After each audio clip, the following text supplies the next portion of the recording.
কিছু কিছু খাবার আছে যেগুলো এমন কিছু আহামরি না হলেও ছোটোবেলার স্মৃতি বয়ে নিয়ে চলে।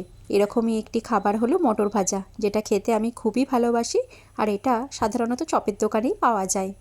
কাল রাতে মটর ভিজিয়ে রেখেছিলাম আজ সকালে রুটি আর ঘুগনি বানাবো বলে। হঠাৎ করে মটর ভাজার কথা মনে পড়লো, তাই ভাবলাম আজ আর ঘুগনি বানিয়ে লাভ নেই, মুড়ি আর মটর ভাজা বানাই। সেই রেসিপি আজ তোমাদের সাথে শেয়ার করছি। প্রথমে কড়াই সর্ষের তেল দিয়ে গোটা জিরে শুকনো লঙ্কা ফোড়ন দিয়ে ছোটো ছোটো করে কেটে রাখা আলু, হলুদ আর লবণ দিয়ে কড়াই ঢাকনা চাপা দিয়ে লাল লাল করে ভেজে নিতে হবে। তারপর টমেটো কুচি দিয়ে আলুর সাথে ভেজে নেওয়ার পর আগে থেকে সেদ্ধ করে জল ঝরিয়ে রাখা মটরটাও দিয়ে কড়াই ঢাকনা চাপা দিয়ে বেশ লাল লাল করে ভেজে নিতে হবে। যখন দেখবে লাল লাল করে ভাজা হয়ে গেছে, ব্যাস বাটিতে গরম গরম পরিবেশন করো কাঁচা লঙ্কা কুচি, ভাজা জিরের মশলা আর লেবুর রসের সাথে। যেহেতু বৃহস্পতিবার বানিয়েছি তাই পেঁয়াজ কুচিটা স্কিপ করলাম।